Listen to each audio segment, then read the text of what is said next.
வாங்க ஒரு நம்ப முடியாத ஐபிஎல் சேசிங் பத்தி பார்க்கலாம். ஆர்ஆர் வர்சஸ் எஸ்ஆர்எச் மேட்ச் தான் அது. ராஜஸ்தான் அடிச்சது 228 ரன், சன்ரைசர்ஸ் ஜெயிக்கணும்னா 229. ஒரு பெரிய டார்கெட்.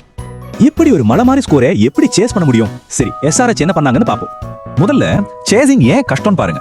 ஆர்ஆரோட பேட்டிங் பயங்கரமா இருந்துச்சு. அதுக்கு காரணம் வைபவ் சூரியவன்ஷியோட சதம். பாருங்க, வெறும் 37 பால்ல 103 ரன், கிட்டத்தட்ட 280 ஸ்ட்ரைக் ரேட்ல வெளுத்து வாங்கிட்டாரு. இவ்ளோ பெரிய டார்கெட்டா? எஸ்ஆர்எச் பவர் பிளேலயே பதிலடி கொடுக்க ஆரம்பிச்சிட்டாங்க.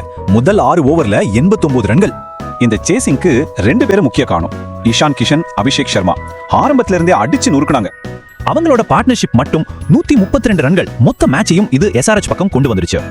ஆனா இந்த வெற்றிக்கு பேட்டிங் மட்டும்தான் காரணமா? இல்ல, அது கதையோட ஒரு பாதி தான். மீதி பாதி கதைக்கு காரணம் ராஜஸ்தானோட ஃபீல்டிங். தோத்த கேப்டன் ரியான் பராகே இதை ஒத்துக்கிட்டாரு. இங்கே பாருங்க, இதுதான் மேட்சை மாத்துனது. அபிஷேக் சர்மாவுக்கு 2 லைஃப் கொடுத்தாங்க. ரெண்டுமே பெரிய தப்பு. சோ இந்த டிராப் ஆன கேட்ச் தான் உண்மையான டர்னிங் பாயிண்ட். எஸ்ஆர்எச்க்கு தேவையான மொத்த மொமெண்டமும் இங்க தான் கிடைச்சது. கடைசியில கொஞ்சம் டென்ஷன் ஆச்சு. ஆனா சலில் அரோரா ஒரு சிக்ஸர் அடிச்சு ஸ்டைலா மேட்சை முடிச்சாரு.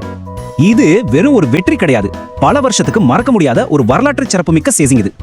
இது எவ்வளவு ஸ்பெஷல்னு இந்த டேபிள் பார்த்தாலே புரியும். ஐபிஎல் ஹிஸ்டரியிலேயே 4வது பெரிய சேசிங். அது மட்டும் இல்ல, ஜெய்ப்பூர் கிரவுண்ட்ல இது ஒரு ரெக்கார்ட் சேஸ். ஆர்ஆர்க்கு எதிரா எஸ்ஆர்எச்சோட 6வது தொடர் வெற்றி. ஜெயிச்சதுக்கு அப்புறம் எஸ்ஆர்எச் கேப்டன் பேட் கமின்ஸ் சொன்னாரு, எங்க டீம் ரொம்ப அமைதியா நம்பிக்கையா இருந்துச்சுன்னு. அப்போ இது எஸ்ஆர்எச்சோட அட்டகாசமான பேட்டிங்கா இல்ல ஆர்ஆரோட சொதப்பலான ஃபீல்டிங்கா? உண்மை என்னன்னா ரெண்டுமே தான்.